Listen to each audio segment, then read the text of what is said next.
And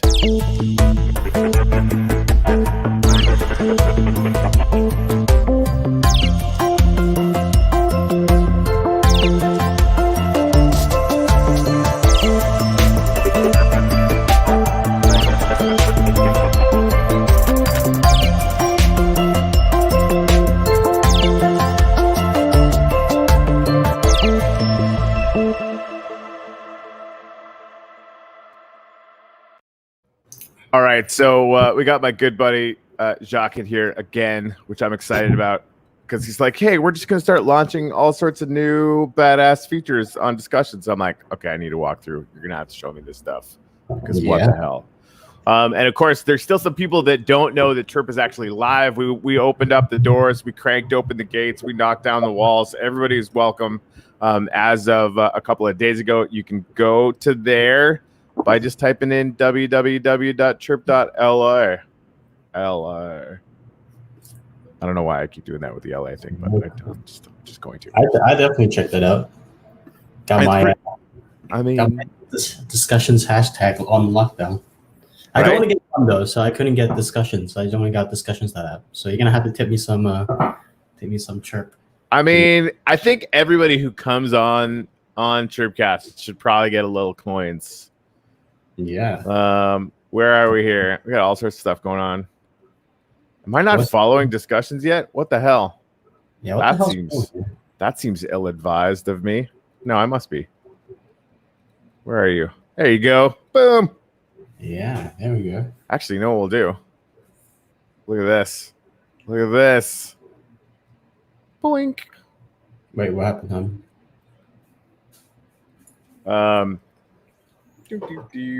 We're having a whole lot of fun getting the unfurls right. Yeah. Which is fun. Boink. All right. So yeah, I mean, for everybody who hasn't been on in a little while, Chirp is live. Get your butts there. Get your favorite channel. Post in your channel. We got missions, all that stuff. It's going pretty fantabulously.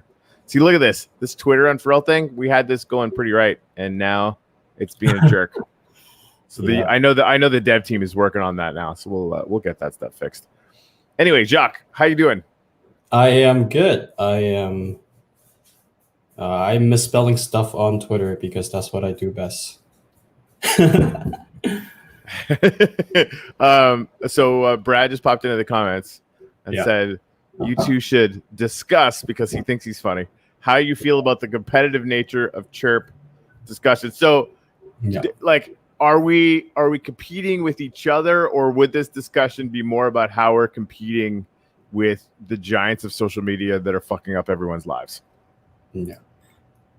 I mean, I'll answer straight. And, this is something I've been thinking about, posting to various different platforms. I actually made my first voice post a few days Yeah, right? Are you okay? Are you all right? I'm all right. I'm all right.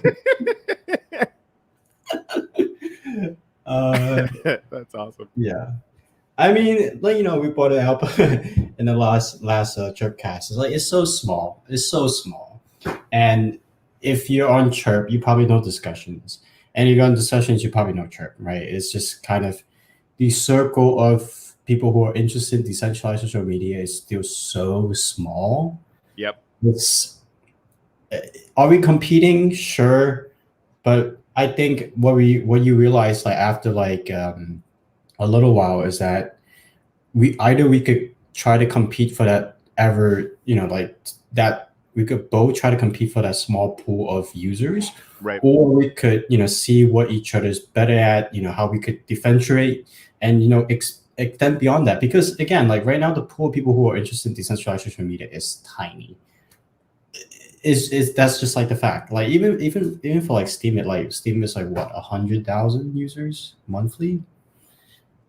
Yeah, I mean, and that's great for Steam. I mean, that's not horrible at all. But yeah, I mean that, and I think we've always kind of agreed on this. The lowest hanging fruit is not to jank a discussions.app user.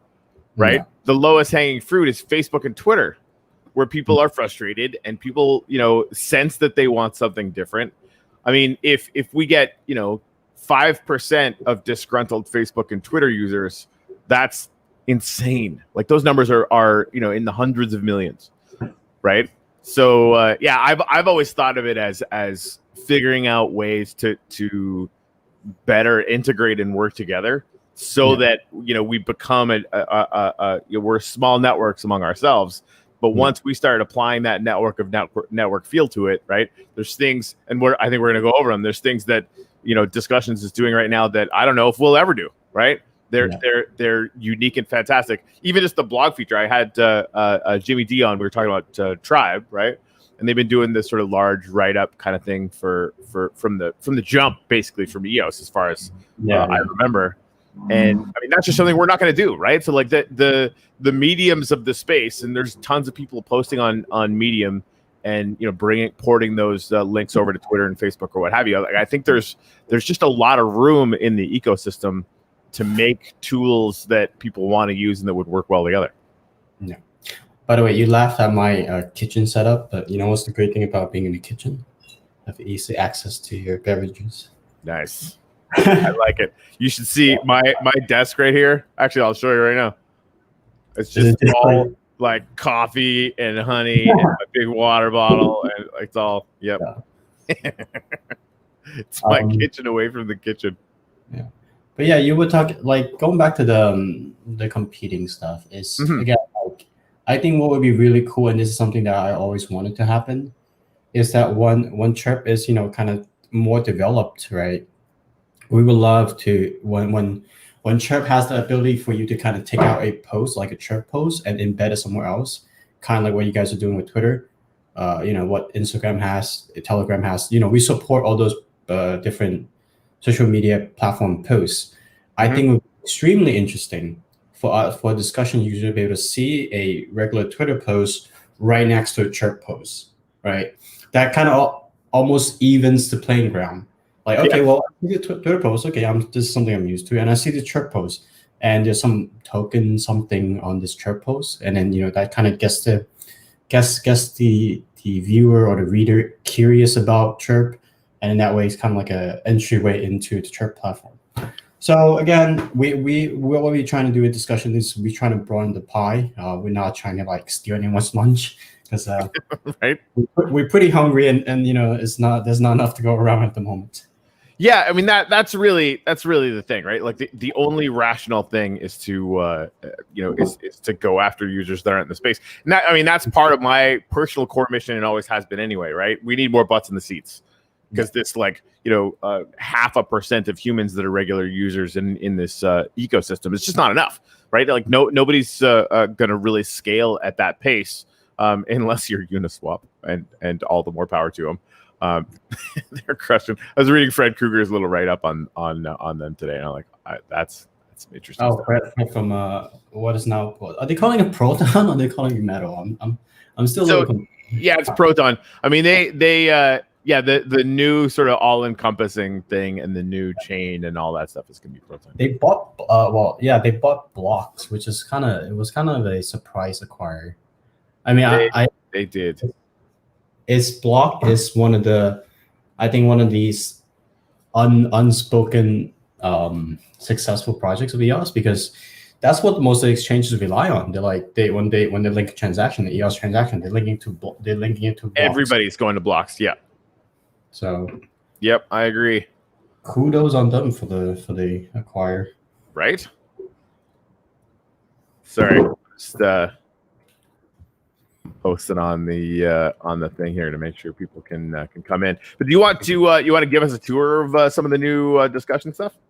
Yeah, but before we do that, I have something very important to show you. I like important things. Go on. Have you seen this? What's that? You haven't seen it? Oh, dude, is that an alpaca on the? Yeah, that's tight. That's me. You're going to have to make that into an NFT, and then I'm going to buy it. It's already an NFT. Jenny put it up on PixieOS for open for bidding, but the link was broken, so I had to figure out what the deal with that is. All right. No. So that was the most important stuff. Yeah, no, dude. I mean, the show's over now. I mean, that's we've covered that. I actually made this as an NFT yesterday. I was messing around with making NFTs from some of the private jokes that we had because I had Matt and Brad on all at the same time, which was super fun. So we made this. This is like every single. I just started saying this is financial advice. Yep, it sure is. No, it's not really, but it is though. And everybody wanted Chirp Titan hats, so I made them and put them on their heads. Anyway, as you can tell, I am easily amused. So, do you want me to spill some secrets of discussions? Yes, of course I do. Yeah. Why do you think you're here? It's not because I like you and we're actually friends. It's because I want all your dirt. That's true. That's true. I mean, you guys did copy our, tweet sharing thing. So, the tweet sharing thing. I don't even know. We want stuff to show up just because you need stuff to show up if you're going to be a visual medium. I mean, that's just the way it works. Can you see my screen? I can now. Yeah. So, nothing too much changed in terms of the UI UX. Although we are going to be making it a little bit easy to use. It's one of those things where we're adding stuff, but we haven't really thought out how they fit in UI wise. So a refresh might be coming. This is what I'm trying to say. So the big thing we're rolling out. Well, I mean, there was a few big things that we did roll out. One is the paywall content, the time lock content. So I'm not sure if you saw this, but what this allows you to do is basically put up a paywall with an expiration. So I could just kind of, hey, chirpians. I don't know what do you guys call yourself? Yeah, that's probably what I would call us. Yeah. See all my private messages. Where's the busy dude? Some Inception stuff. Yeah, so let's put this bit of content in here. The ChirpCast tag in there, and then I'm gonna put it in one app mode because I want everyone to be able to access it. Put it an hour, and I hit submit, and it told me to stop. Okay. Live demos. Gotta love them. Whee! Maybe it's the tweet that's causing problems, but what's going on? If this was like a really professional outfit, I would have like hold music going the second this took more than 5 seconds. Anyway, but it's not because we're just super chill. Yeah, I mean that's why I like coming on and stuff. It's like, oh no, I forgot the paywall. Can you set it after, or do you have to set it right when you do the thing? No, you gotta set it right as you do it. So let me try that again. Yeah. Okay. So, hey, chirpians.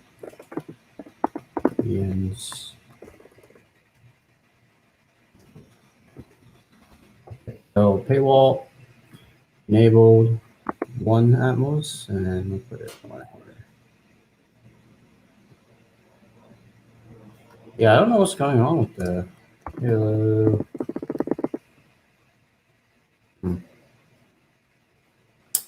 Okay, well, I might have to showcase that another day then. I gotta figure out what this error is. Let me show you the other interesting stuff that we've been working on.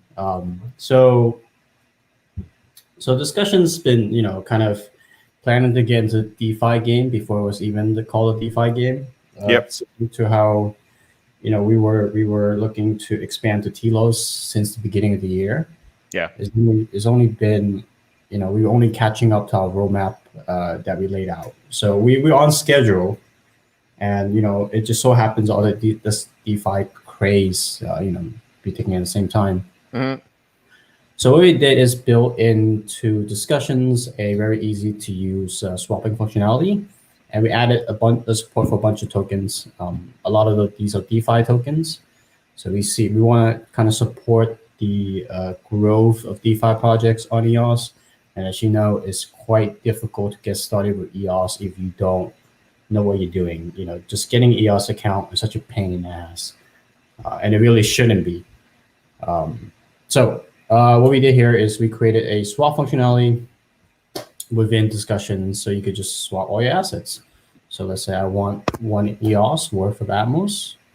Type that in. One EOS would give me 1.107.7 Atmos. I hit swap. Put in my password, and I'm not afraid of doing that live because it's encrypted locally. So even if you know my password, unless you have access to my computer, you can't do anything. And that's it. And here's the transaction for that swap. Which, of course, goes to blocks.io. Yes, exactly. Well, now part of Proton. Right. So you can see here, I move 1 EOS from my Unify ID. That's the account that's managing all the Unify IDs. Mm-hmm. And this is tapping into the market orders on Nudex. It's essentially doing a market buy on Nudex, and then sending the Atmos back to your Unify ID. So that's awesome.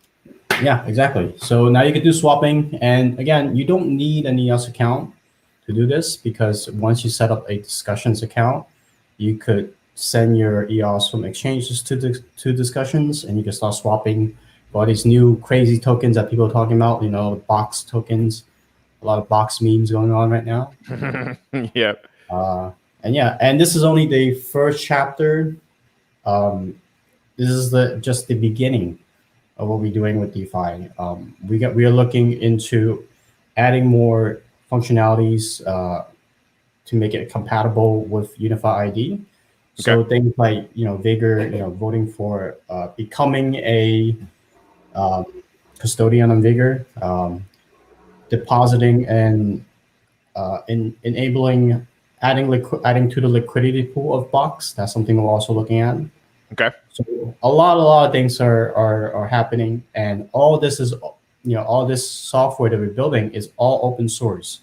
So you can literally take the code for your project, and this has always been the goal of this of Unify ID, which is make these EOS projects a lot more accessible. So imagine if every single EOS step was as easy and simple and free to use as discussions, EOS would be winning Ethereum hands down. I don't know. I'm doing all I can to push dApps to that direction, but Right. Yeah. Go ahead. No, so that's one part. The other part is once we have that set up, obviously, we could only integrate projects so fast. Mm-hmm. It's always better for you to have an actual EOS account. If you really want to go play some niche projects, Consortium is a project that I'm personally very interested in, but it's a very small project and they're not quite ready yet. But if you're interested in it, now you could create an EOS account with all of these different tokens that you might have gotten from contests, from giveaways or whatever. Yep. So again, it's just using that it's just making that onboarding process into the EOS ecosystem that much easier.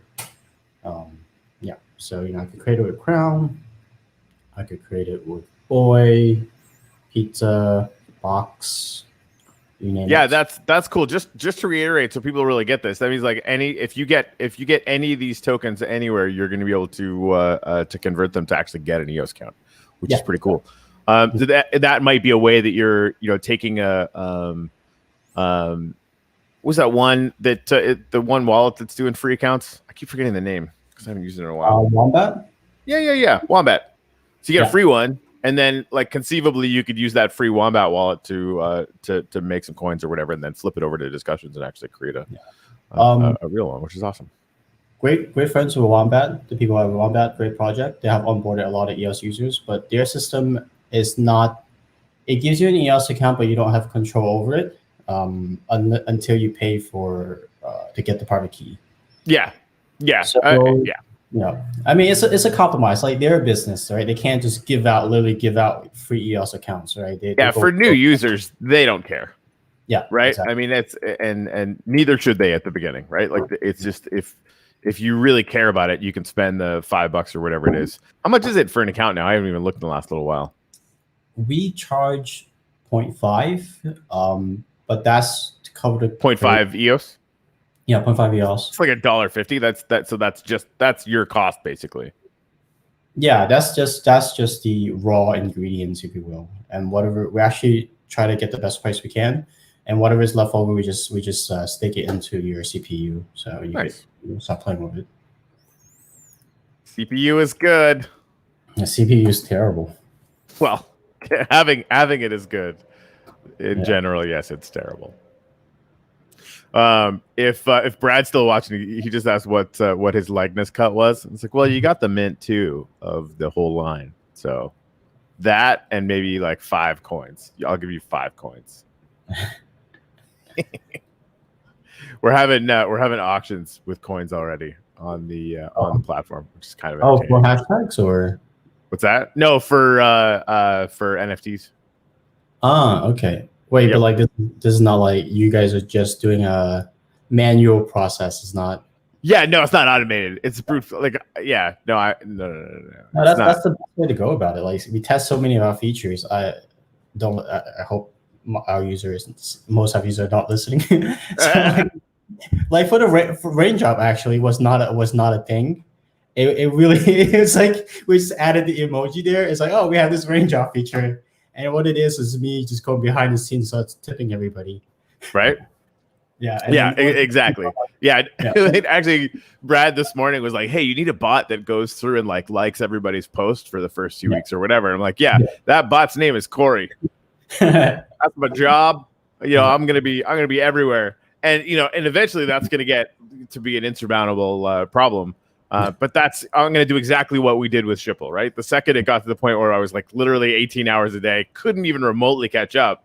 I just said, hey, can I get a few volunteers and you'll earn some shill for helping people out. And I had like 20 people say yes instantaneously, and 5 people that were just gunning it from the jump. So people they really do want to be part of these projects from the beginning, right? And if you can, kind of empower them to be really active in it, it makes them super excited. Like I'm super excited to do it. Why wouldn't they be?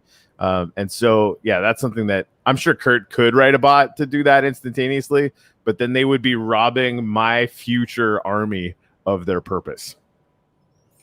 Yeah, I mean, again, it's just the most precious resource you have is your developer's time and patience. I want to add, because if you just keep asking them to add features, eventually I'm gonna be like, no, you're like, you know what? I am running up against that right now. Like my biggest priority feature wise is a channel leaderboard, just because I'm going to be running. If you're on the channel leaderboard, like that's how I'm going to track how I'm going to do the ChirpCast running forward, right?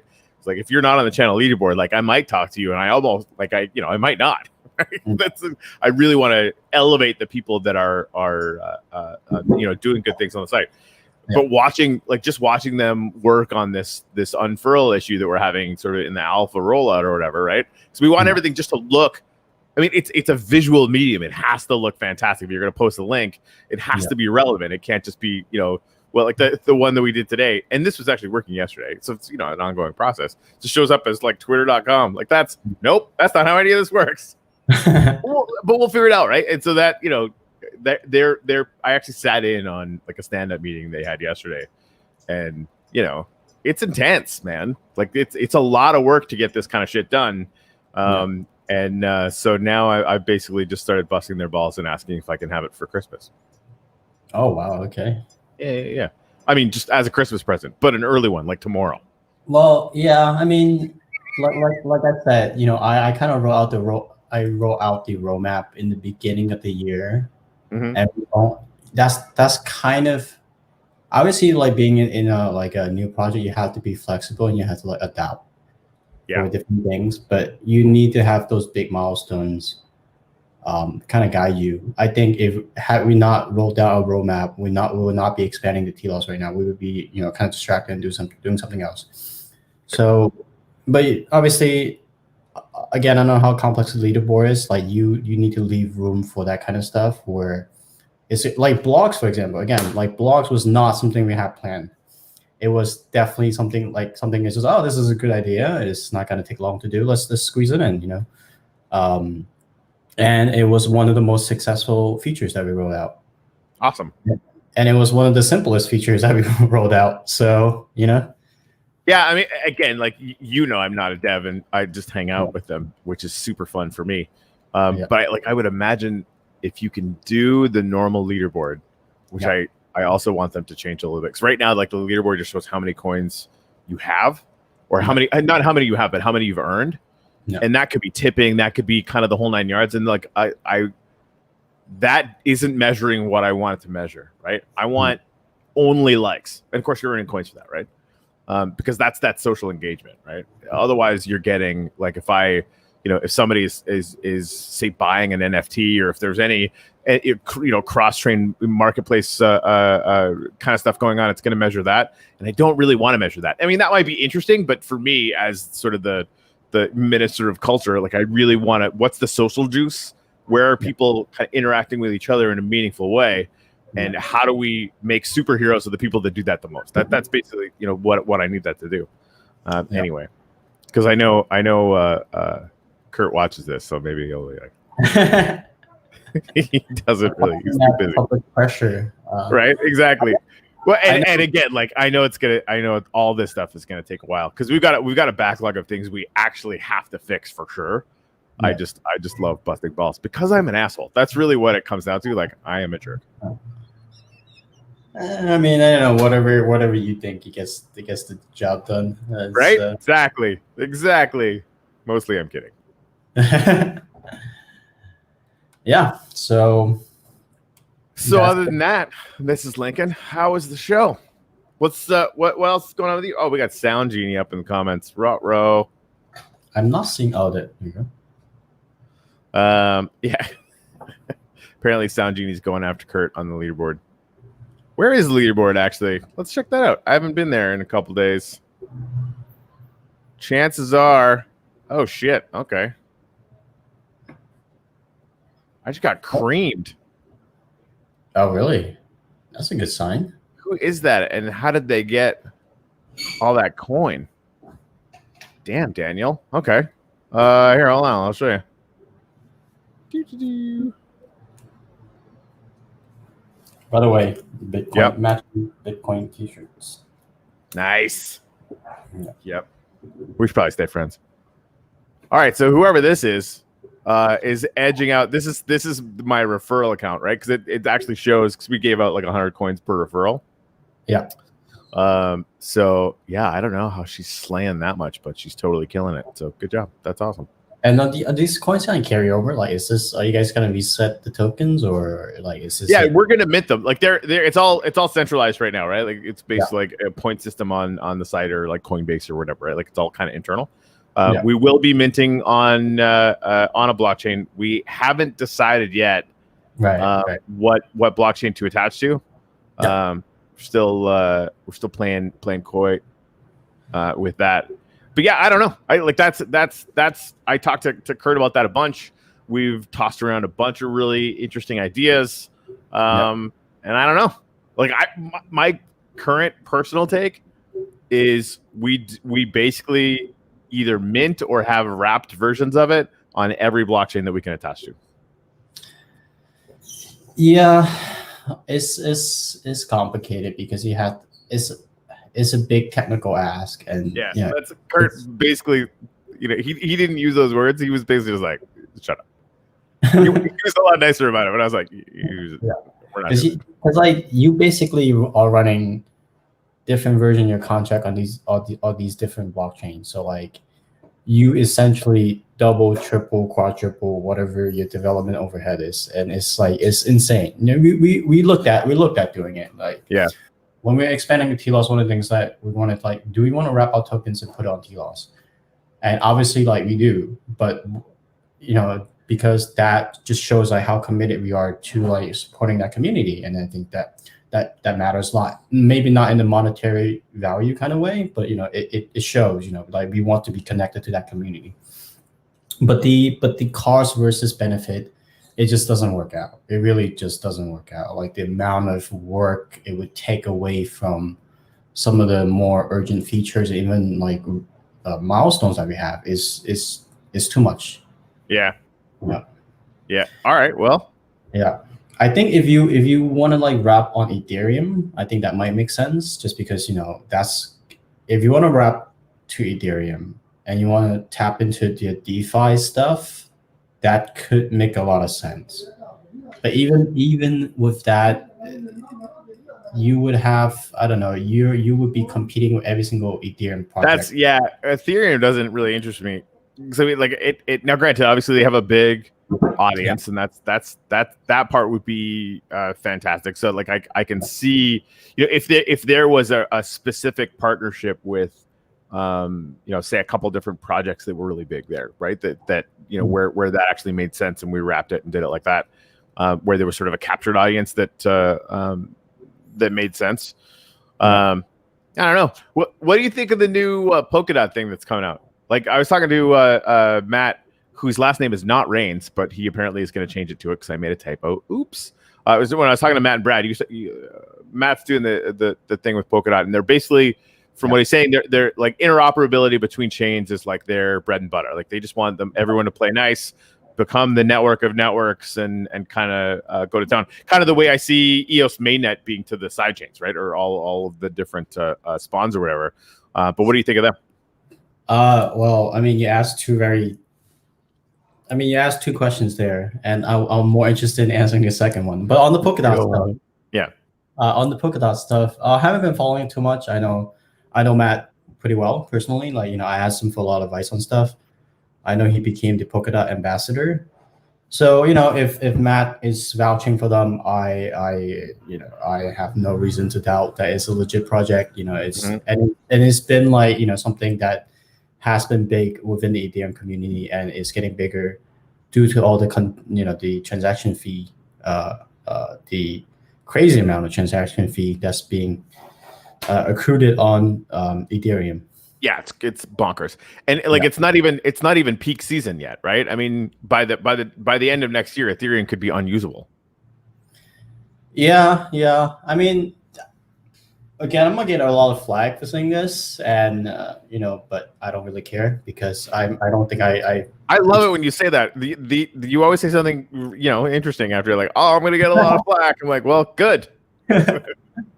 Yeah, I think every blockchain has its specialty, and I was always from the very beginning. I'm saying this was before all the DeFi stuff. I was like, Ethereum is built on the Bitcoin model. It's built specifically for monetary transactions, and it's very natural for them to kind of weigh into the DeFi stuff, right? We had this conversation last time,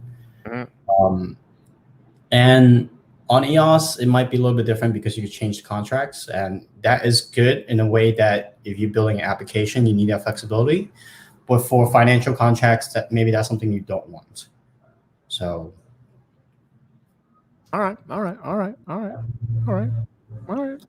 And on the second question, the becoming network of network stuff, we see dApp trying doing it. Chainlink is trying to be Oracle.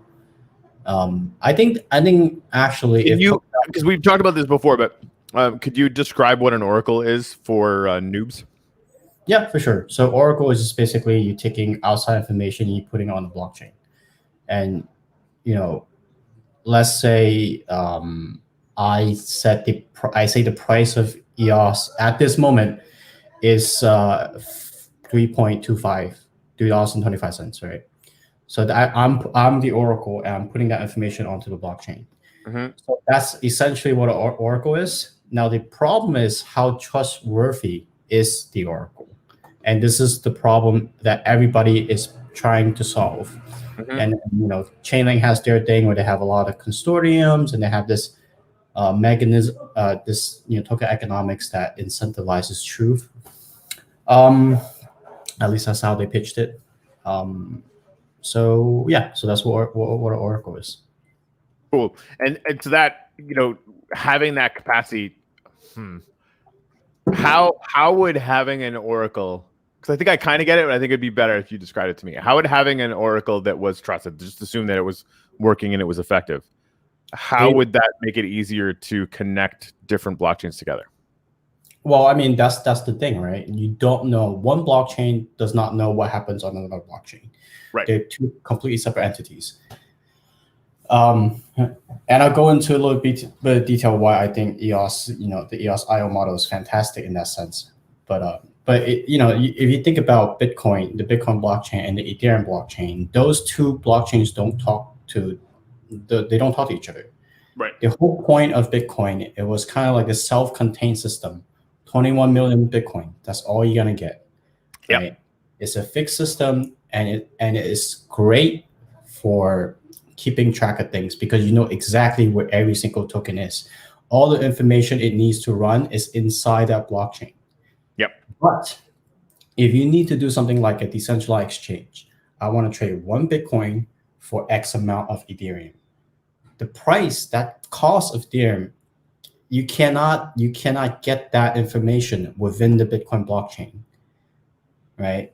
Mm-hmm. You need to have some way to get that, one Bitcoin equals to 3 Ethereum or whatever, right? You need to have some way to get that information onto the blockchain if you want to build something like a decentralized exchange. A decentralized exchange being an exchange that's built on the blockchain. So, and this is why you see like the DeFi stuff blowing up because I think, with Chainlink or with these other, band protocol, they say they have solved that issue. I'm still a little bit on edge because the Oracle problem is extremely complex. But that's kind of part of the reason why, you see this exponential growth in DeFi is because they have found a solution, a solution that they trust enough for that explosion to take place, essentially. Yeah, that's fun to watch. I'm curious to see how big that can grow. I mean, clearly this is a hype bubble. It's not like we haven't seen that 100 million times, right? But like, it's entirely plausible that this is the very beginning of the hype bubble. I don't know. I honestly don't know. I just know that DeFi is still so obscure and so inaccessible to most people. Mm-hmm. And I put out like an analogy on Twitter the other day. It's like watching this DeFi stuff. It's like watching a bunch of billionaires and millionaires gambling on their private yachts, right? You hear about like, oh, how many millions of dollars were won in one game or whatever. You hear about these things, but it's a private club. They're on their own yacht, and you're not gonna be ever be able to part of that club. The barrier to entry is so high, and the number of people, trading amongst themselves is so low. I could sell you NFT right now for $1 million, and that would the market cap of that NFT would be $1 million. But what does it matter if no one else wants it? Yeah. Well, and it's like, I mean, they've. It seems to me, and I was talking to DeFi Dave about it, and I talked to Jimmy D about it. Of course, he's working with Vigor. I'm super interested in the Vigor protocol. Just it's been a great way for me to kind of learn and become part of a project that I know some of the people working on it. So like that's just been really cool. Yeah. But it, like, at core, it's like they've dismantled the function of a bank and turned it into permissionless software. And like when you extract, and we're seeing all this like, oh, look at all this DeFi stuff, blah blah blah, fucking yam farming. Okay, good talk, right? Like just a lot of it is goofy and fun and whatever. But like I'm looking at 10 years down the road when banks either jump on board or go away. Like this is the cell phone to the landline moment, and again, it's nascent, right? We're at the Atari level of capabilities right now. And obviously the capital that is running around, sloshing around in these systems is still generally relegated to kind of cryptocurrency market caps and stuff. But that's not going to stay that way, right? Like once a small bank figures out, like, wait a minute, we can fire literally every employee and do almost everything we're doing, or figure out how to do literally everything we're doing in this giant office building on a version of Uniswap or Vigor, then it's game over, right? The whole world changes. Yeah, I tend to agree with that. But again, Bitcoin's taking a while to get adoption. So I don't know. It's hard for me to see like within a 3-year time span where you would see a bank going to that model unless it's some. I think this is probably the fastest way. Is some DeFi protocol set up a foundation and buys a bank? That would be the easiest way to do. That would be awesome. Talk about a giant go fuck yourself. Just buy a bank, empty it out, and put one little server in the middle of a giant office building, and you're like, there you go. That would just be visually stunning. Empty out the entire building and just have a tiny little server there. Like, no, that's the whole thing now. It's that little thing. Yeah. Also, I'm easily amused. All right, so DeFi is going to eat the world. Yeah, Soundset doesn't JP Morgan have its own coin? I don't think they do, but it won't surprise me when they do. I mean, it's weird even watching China decide to go with like their own digital currency. I guess it's not that surprising, right? Like, especially with how trackable it is and how much they love that. Yeah, they want to track everything. So. And will, right? It's not just a want. It's like no, we would like to track literally everything, and then they just go and do it. Sound Genie also asked, what does it take for a project to fly when it comes down to hiring devs? Good question for this specific dude, Rahya. What does it take for a project to fly when it comes to hiring devs? Well, we didn't hire our dev. Our dev was our co-founder. So I think it's really hard to start a project with hired hands, especially when it comes to developer, because with hiring a developer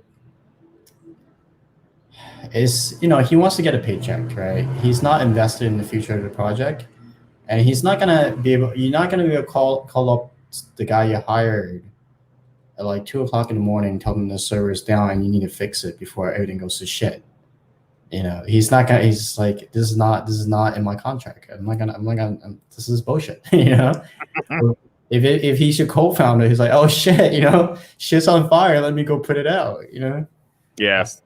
That's the reality of it. Is unless you have so much cash that you could, and you raise so much money, you could afford to pay a developer comfortably.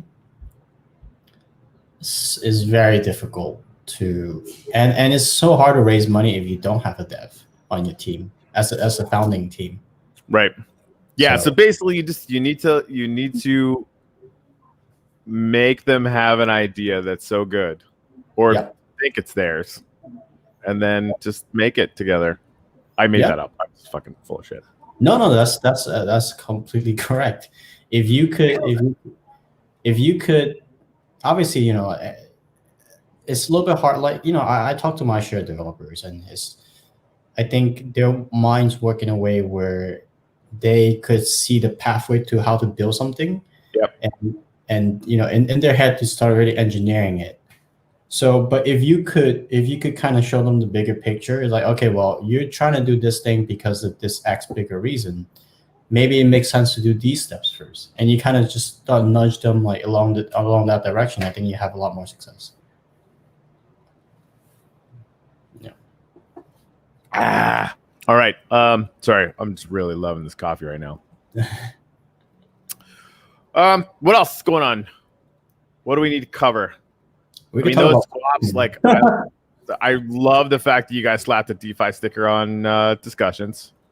Yeah, but like not just the sticker, because Matt and Brad and I were just talking about the fact that like so many projects out there are just like slapping a DeFi sticker on their bumper and being like, "Wee, look at us!" But you guys are actually doing it, which is fantastic. We took a lot of code from Wikipedia, so I always like to give them credit. And nice. Yeah, and then for Unify ID was based on their pay-to-key smart contract, and that was kind of like a DeFi project they had going. Before it was called DeFi, they call it the decentralized bank. That was the exact name they used for their smart contract for their initiative. Which honestly is smarter for adoption than DeFi, because like a decentralized bank is exactly how I envision the sort of ultimate future of this stuff, and it's a way that I think a lot more people would be able to process in a usable way. Yeah. So like every PDF has had their eye. It's kind of in their DNA to build this DeFi stuff, and us borrowing from the code base. We kind of have that part ingrained in us as well in our project. So it was very natural for us to step into this direction. Yep. Awesome sauce. No, we could talk about voice more. All right, tell us about your first voice experience. How did it feel? I have to give credit to the designer. Okay. I think they're I wouldn't say the user interface is well done. It's still a little confusing. Okay. But in terms of like graphical design, layout, text selection, animation, fantastic job, really. UI is meh. You can't copy and paste. You can't selecting text is a mess. And there's a lot of pressure when I was making my first post, because after you post it, you can't edit it. And I have a tendency of making a lot of spelling errors, and my thing is when I use discussions, I just post it like a draft. People read it. It's like, oh, this doesn't make sense. You gotta fix here and there. And there. I'm like, okay, I'll fix it. And that's the final article I put out. So yeah, the edit thing, like, and this is an argument we're running ourselves through at Chirp. Like I like on Facebook and like everywhere that I have spent the most time over the last 5 years. Editing is just a part of my life. It's so much so that I like post drafts. I like idea out post because I know that I can go back and edit it. And like almost every post I have to, because I type like an asshole, right? Like, so that, is a huge part of that. I've been on Twitter for a minute now. And so I know that if I do this, all the work that I do is going to be lost if I have to edit. So like, I'm training myself a little bit, but I just don't see, like, the thing that came up is like, I don't want anyone, making a post and making a whole bunch of coins and then changing the post or whatever, right? Like, has that ever happened to anyone? Because I don't think it has. Like, I've never seen it happen where something got really, really big and then they switched over to be like, oh no, we're the KKK, right? Like, I just haven't seen it. Yeah. And like, this is something that we were worried about in the beginning, and we definitely do have a solution, because your initial post is on chain, but so is all your subsequent edits. So you can always refer back to previous versions of the post, right? Like automatically roll back if you want to do research on it. Yeah, exactly. But again, it's like this boogeyman that you kind of have, but it never materializes. We never had anyone try to use it in a malicious way. Maybe when we get better, or maybe when we get bigger, it will happen. But we already have a solution. We could show the users the post before it was edited, because again, all that edit history is on chain. Mm-hmm. That's interesting. Okay. But voice, your first, like, visually all right, but I'll show you my profile picture, because the annoying thing about voice is that like you have to take like a really boring picture of yourself, and you can't change it afterwards. Because it's like for the KYC thing. Yeah, like I was moving through that, like trying to set it up, and I look like a psycho.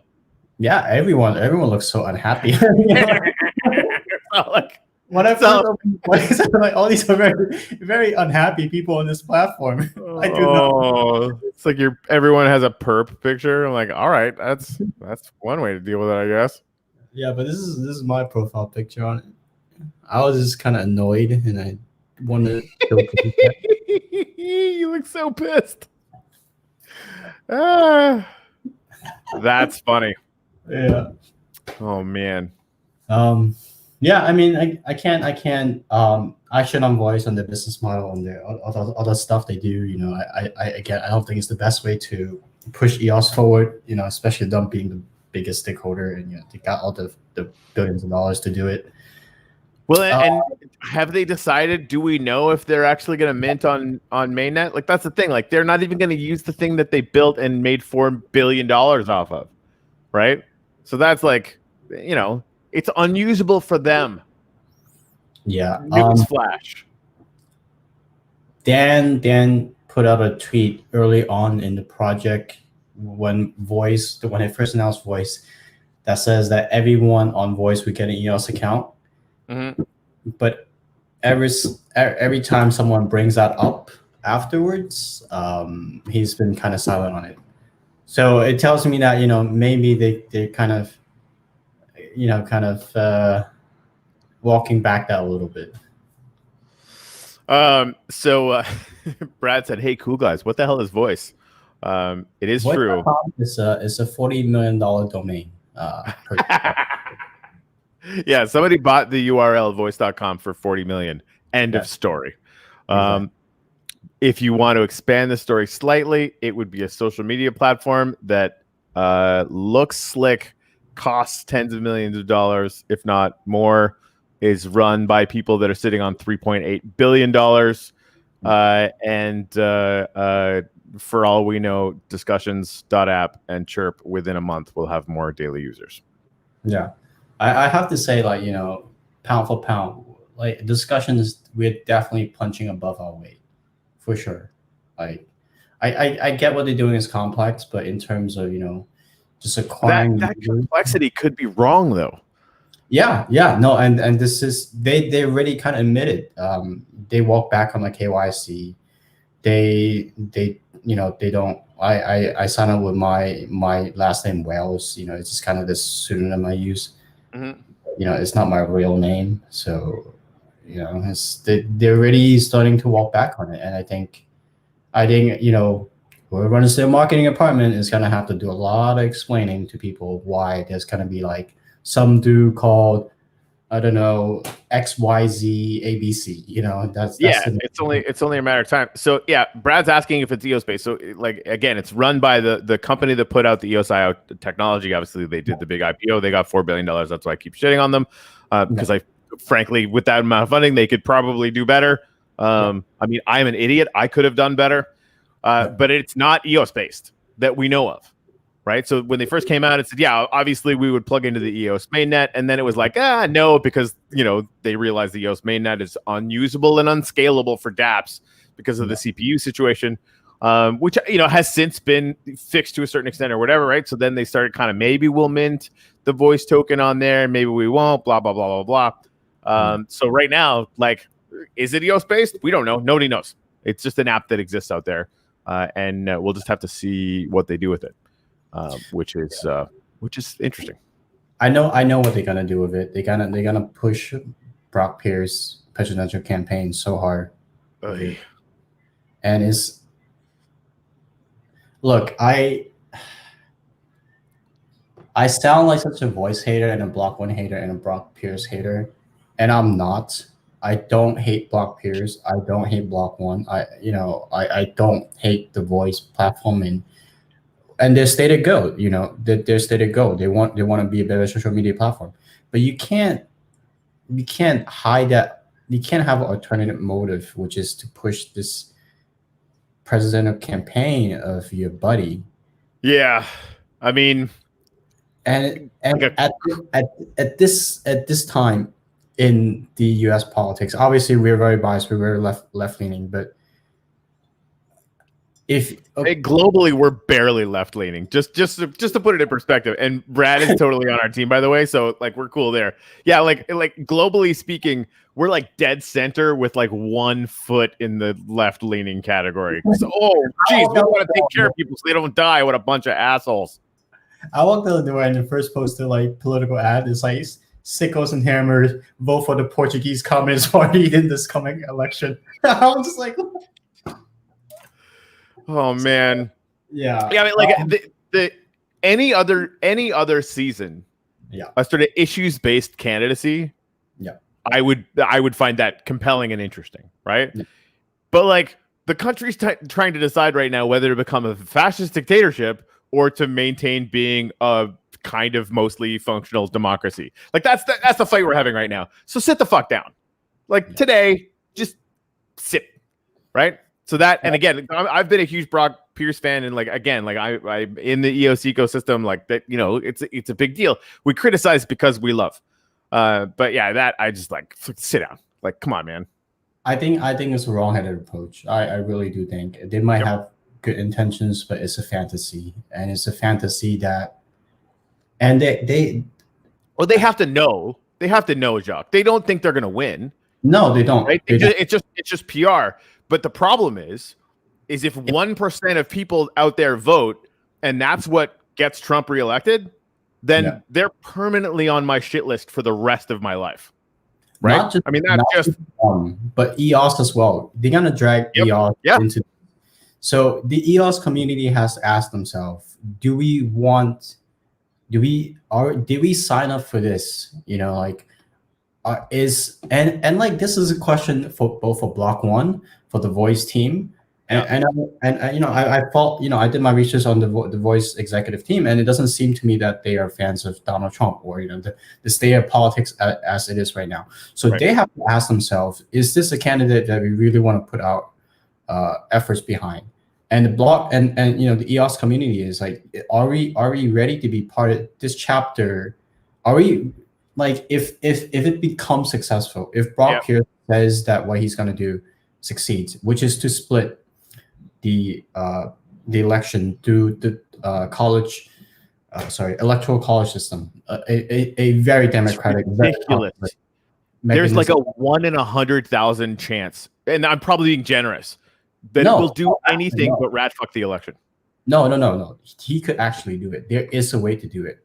And he doesn't have to win all that much. So his plan is what I'm saying, like, he's not going to win anything. Like, he won't. Show me one poll where he's going to win anywhere. One county, not a state, one county. He won't do it. It won't happen. The most that's going to happen, and this is like the Yang Gang's been doing the same thing. Well, again, not the Yang Gang, some people in it. Brett Weinstein, the complete and total fucking genius, has been talking about running Andrew Yang as a third-party candidate or whatever, right? And got that whole thing kicked off Twitter because Andrew Yang explicitly said, like, years ago, that he would never do it, right? Like, if you look at any poll, you're going to find out that this is simply not going to happen, right? And there's nothing that you can do between now and election time that's going to move enough numbers to actually do that, because the people that are undecided in the center are not moving. Or they've never voted and probably won't, right? Like, it's a pipe dream. Could you imagine if he'd come out and said, Brock Pierce, I'm for statehood for Puerto Rico, and DC, right? Like I'm pro democracy, and we're going to turn Puerto Rico into like an advocacy, kind of push. I'm going to turn Puerto Rico into a state, and it's going to be like fucking Estonia, blockchain everywhere. And, this new, technocratic Shangri-La, which it absolutely could be, right? Then everyone is on your side. Nobody thinks that's a bad idea unless they hate democracy, right? So like that, I would just have been so much more excited about that than in this extremely fraught time, just pulling what looks like a stunt. Yeah. And I agree with you. I see, but the thing is, the world is so unpredictable right now that I don't even want to think about, like, because again, I saw Donald Trump coming before everyone else.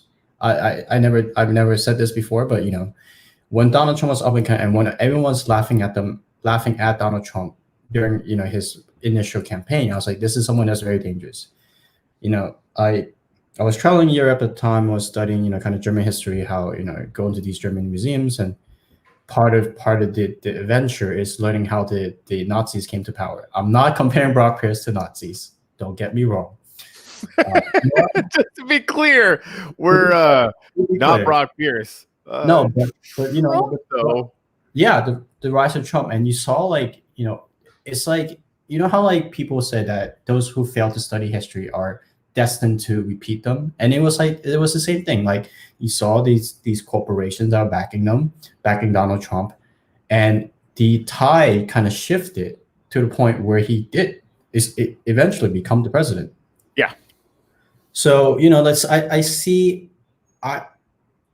I can't say what the course for Brock Pierce is. The absolute best outcome is that he makes some noise, he gets some attention, but nothing happens. He loses the nomination. He doesn't fracture the electoral college. He doesn't do anything. That's the best case scenario. But gets attention, which, again, like, the only reasonable thing that he's doing is using this to get attention, because that works. And I agree, and I believe it's well intentioned. I really do. It's frustrating because I don't. I think he might. I think he might genuinely believe that there's that what he's doing is good, and the things that he's saying, the process he outlined, would be good. But there is that undertone in his candidacy that Andrew Yang's candidacy did not have. Andrew Yang was purely, like, we want universal basic income. This is the issue that we should be talking about. Yep. The American manufacturing machinery is just not there. We need to move into a new economy, a technological economy. That was the message he was putting out. For about years, there's that undertone of, if you vote for me, if my candidacy gets momentum, EOS holders, cryptocurrency holders will be rich. There's that undertone of that, and it's similar to kind of what Trump was doing. Everyone was kind of laughing at Trump, like, oh, he's just running to sell books. Oh, he's just running to sell Trump steak or whatever. Well, and I think he thought that. Yeah, right up until that last minute. And he is, and I think that's why we should reject supporting block pairs just based on that principle. It doesn't matter what the chances are, but if there is that underlying, that undertone of like profit and profit making from this political system, that should be cut immediately. If we could go back, and get this message out to the people who were thinking about contemplating voting for Trump, and they listen, that would be for the best. And this is just out of principle, this should be something that we adhere to just going forward. My project is based on EOS. We have most of our financial holdings in EOS. If EOS succeeds, if Brock Pierce wins the presidency and pushes EOS to the moon, we will benefit tremendously from it, right? But it's not going to make America better. It's not going to be good for America. Yeah. I mean, about the Andrew Yang thing, I mean, he ran in the primary and, didn't split, really any votes or whatever. Like, you could kind of make an outside argument that maybe he split some of the progressive vote, but I don't really buy any of that either. Like that's how you're supposed to do it, right? In the primary, you get to vote your heart. And in the general, you try to shoot yourself in the foot with the smallest gun possible, right? That's always been how this works until we have ranked choice, right? Anybody who's like, oh, a third party, you're an idiot. That's not going to work. Like, I'm sorry. The math is just ruthlessly not for you and never has been. And a basic cursory look at history will show that.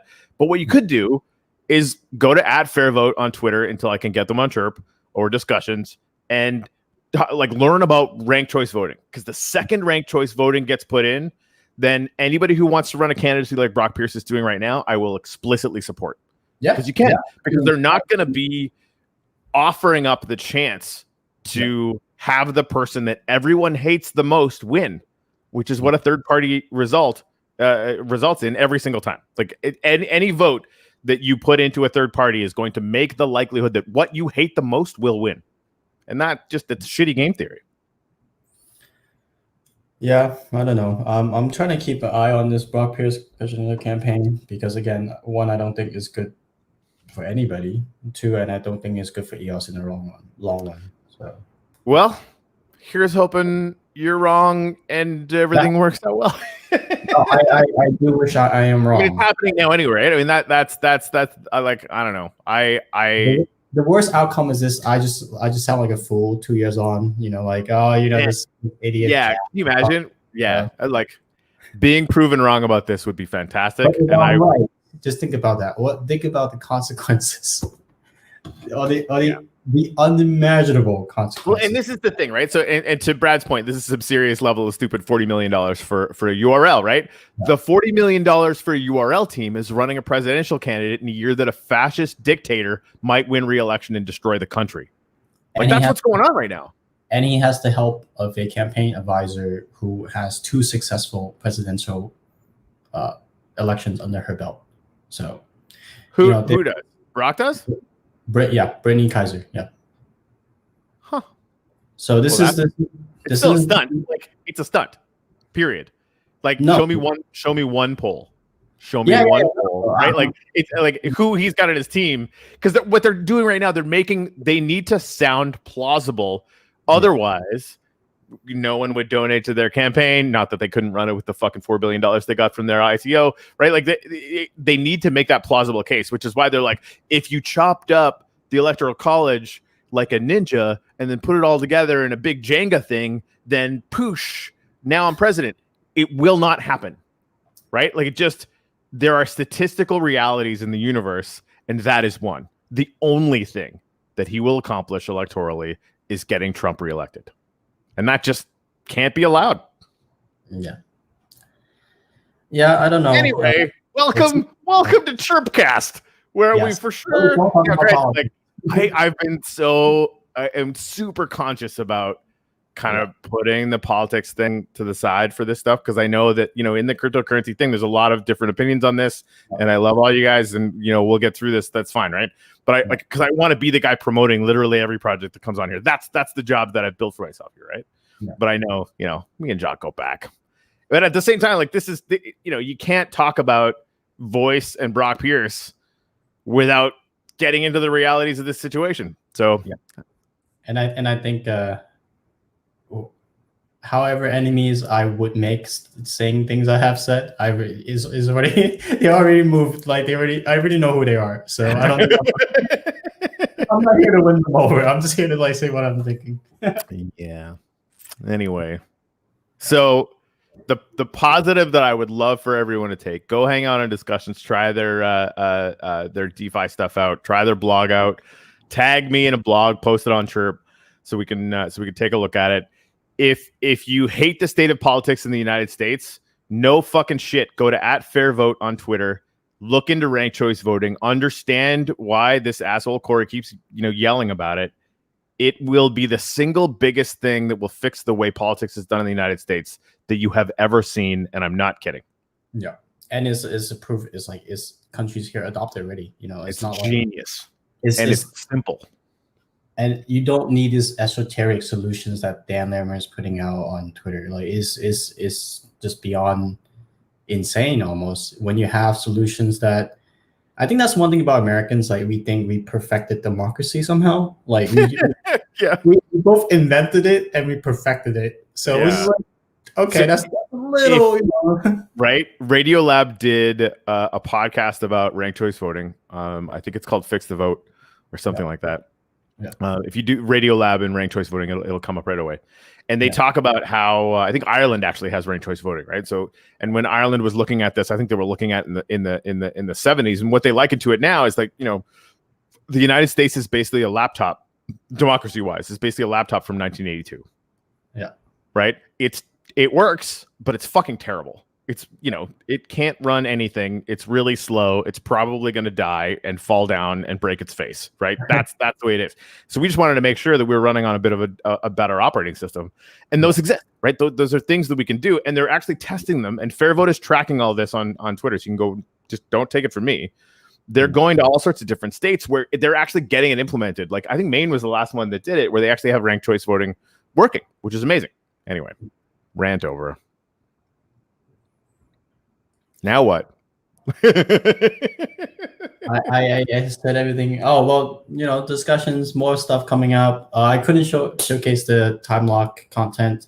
We think it's very cool. We still be finding it to getting feedbacks. Yeah, lots of stuff coming from discussions. We basically built out the foundation at the moment, and it's go back to the point, is Chirp competing with discussions? Are we friends? Are we enemies? Discussions open source. If you want to run your own discussions interface, just hit us up. We help you set it up, and you could run, alpaca.discussions.app, which is, I might run myself. The shadow alpaca team discussions.app. Exactly. That's awesome. So it's all open source, open source software. Mm-hmm. And the question is not us hiding the code from you. The question is that you guys are not using it. So, damn. All right.